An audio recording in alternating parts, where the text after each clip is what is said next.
Description part 4 में आज मैं आपसे बात करूंगा माउथ के बारे में। अगर इसके पहले के पार्ट आपको देखने हैं तो उनका लिंक आपको डिस्क्रिप्शन में मिल जाएगा, आप वहां जाकर देख सकते हैं। जैसा कि मैं पहले के वीडियोस में बता चुका हूं कि पेशेंट की अपीयरेंस से उसको पहचान लेना, क्योंकि क्या होता है कि आप अपनी क्लिनिक में बैठे हैं, एक पेशेंट आ रहा है, फिर उसके थोड़ी देर बाद दूसरा पेशेंट आ रहा है, तो आपको एक कंप्लीट केस टेकिंग का टाइम मिल जाता है।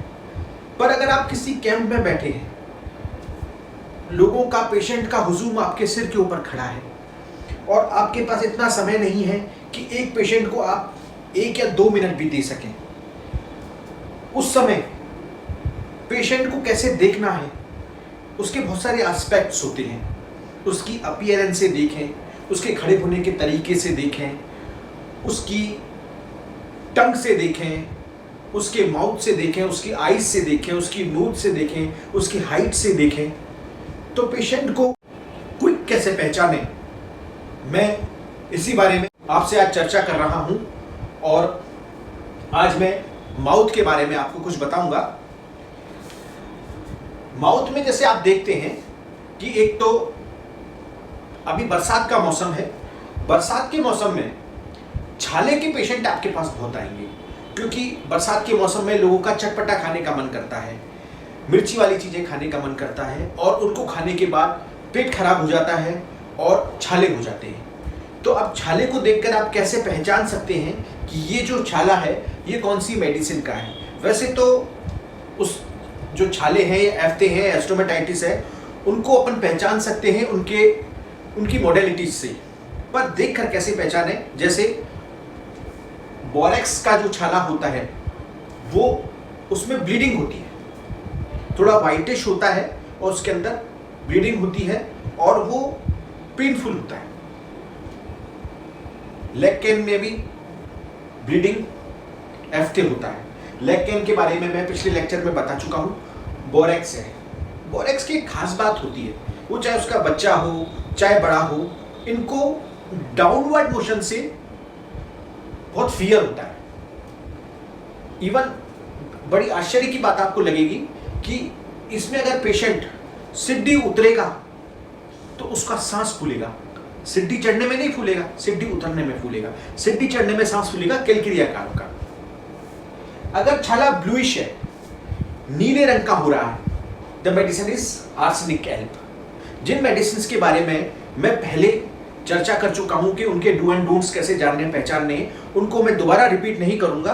आप मेरे पिछले लेक्चर में जाकर उस मेडिसिन का डू एंड डोंट जान सकते हैं। वैसे तो मेडिसिन पे मैं अलग से सेपरेट लेक्चर्स लूंगा। बाइटिंग लोअर लिप, टॉकिंग और चीविंग वाइल। जैसे आप किसी पेशेंट को देखते हैं तो उसका लोअर लिप इंजर मिलेगा, या वो बात करेगा तो नीचे का होठ चबाएगा, ऐसे चबाता रहेगा, चबाकर बात करेगा। या जब वो खाना खाएगा तो जैसे आपने देखा होगा, खाना खाते खाते कुछ मेडिसिन होती हैं जिनका गाल दांत के बीच में आ जाता है और खून आने लग जाता है।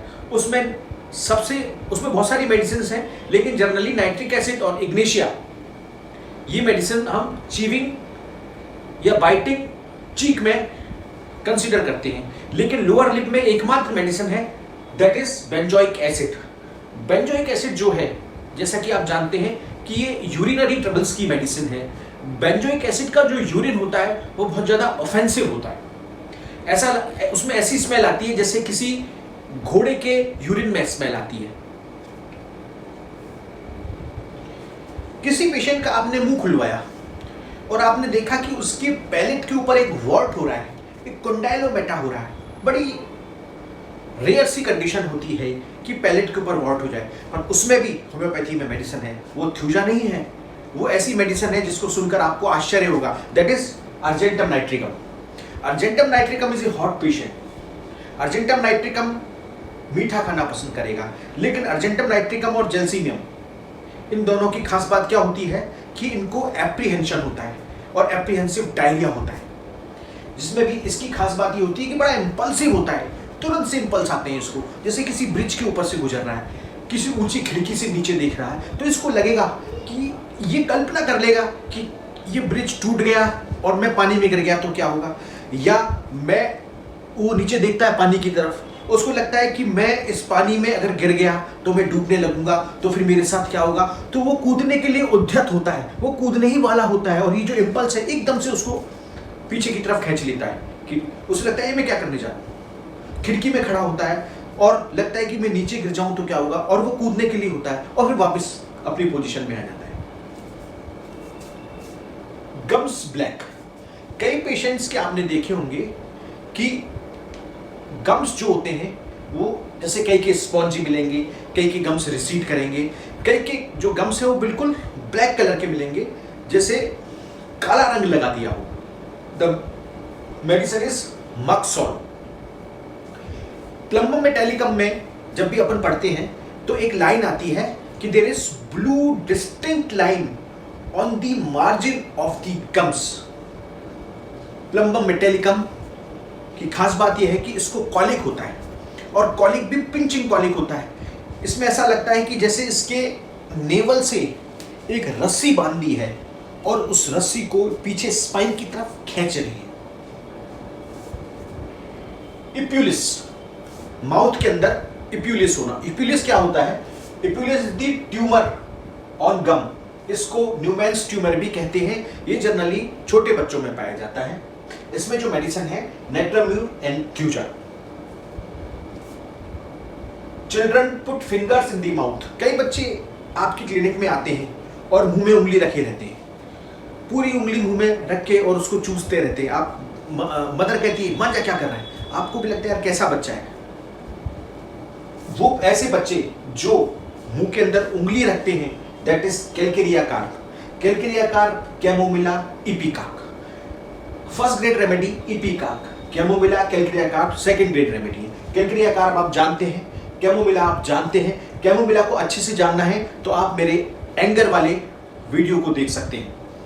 इपिकाक, इपिकाक अगर आपको याद रखनी है तो आप उल्टी याद रख लो, वॉमिटिंग याद रख लो, आपको इपिकाक याद हो जाएगी। इसको कांस्टेंट नोजिया होता है, और ये जो नोजिया है ये वॉमिटिंग से भी रिलैक्स नहीं होता है। कई बार डिलीरियम कंडीशंस में पेशेंट को देखकर ऐसा लगता है कि वो किसी से बात कर रहा है, वो ऐसा मुंह का मोशन करेगा, आपको लगेगा जैसे कुछ बोल रहा है, किसी से बात कर रहा है। That is belladonna. Belladonna, stramonium, hyoscyamus. Delirium delusions भरे पड़े हैं इन 3 दवाइयों से। अगर ये 3 दवाई आपने पढ़ ली तो ये समझिए कि 40% होम्योपैथी आपने पढ़ ली। न्यूरोसाइंस में, साइकेट्री में, साइकोलॉजी में कोई ऐसी डिजीज नहीं है जिस डिजीज को ये 3 दवाई कवर नहीं करती है। जैसे कि बेलेडोना है, चिली रेमेडी होती है, लाइगोनेप्डोमन होता है। बेलेडोना कि पेशेंट को अगर जानना है और आपको लग रहा है कि पेशेंट ऐसा लग रहा है कि चीविंग मोशन कर रहा है, तो उसका एक खास सिम्टम होता है कि एक तो जो बेलेडोना है उसको कुत्ते से बड़ा डर लगता है।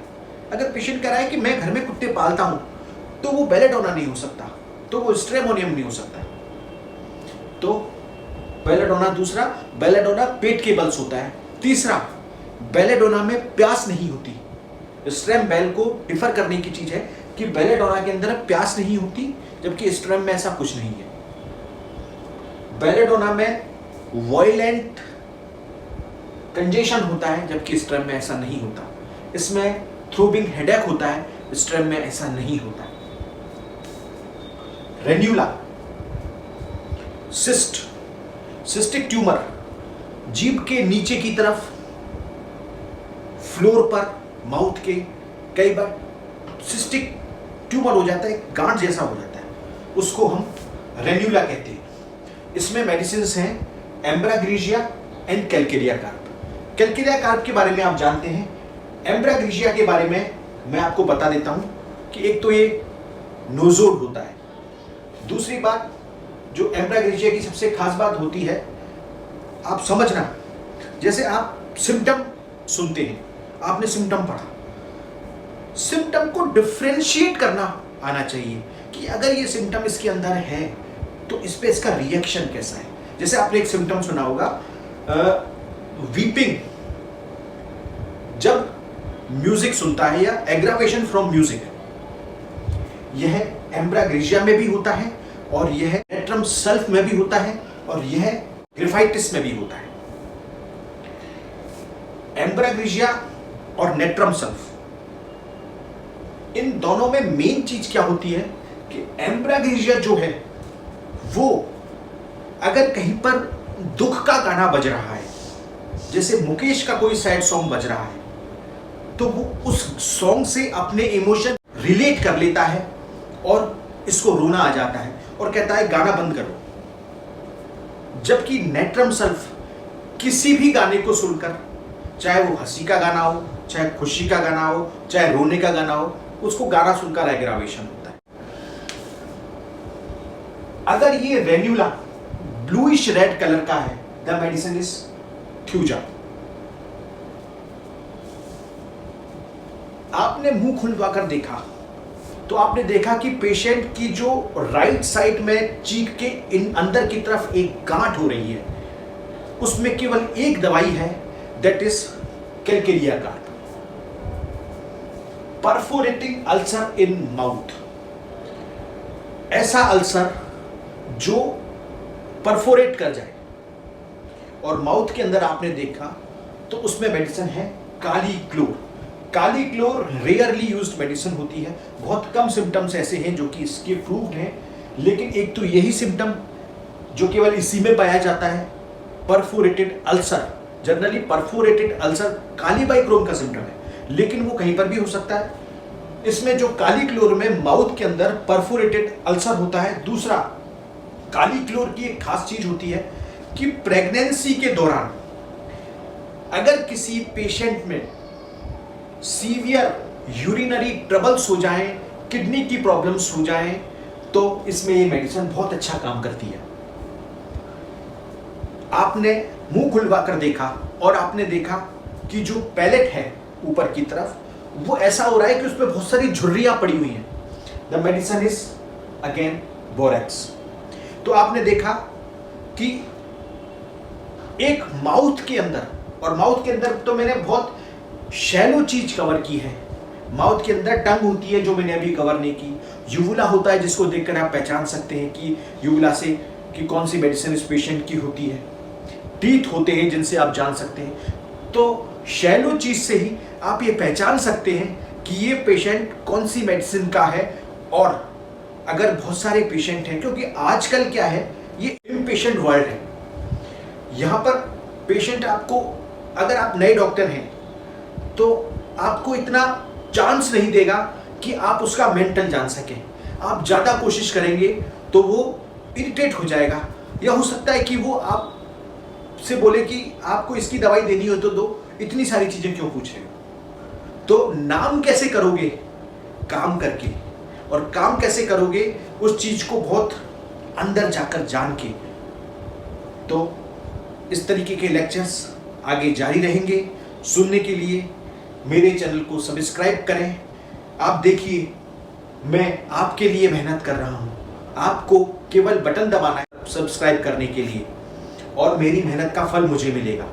और अगर आपको इसमें कुछ समझ में नहीं आ रहा हो, आपको कोई चीज़ पूछनी हो, या आपको किसी खास चीज़ पर लेक्चर लेना हो चाहिए, तो आप डिस्क्रिप्शन में या मुझे मैसेज कर सकते हैं, नीचे कमेंट करके बता सकते हैं। लेकिन अगर आपको पसंद आ रहा है तो मेरी मेहनत को सपोर्ट कीजिए, प्लीज़ मुझे सब्सक्राइब कीजिए। Thank you.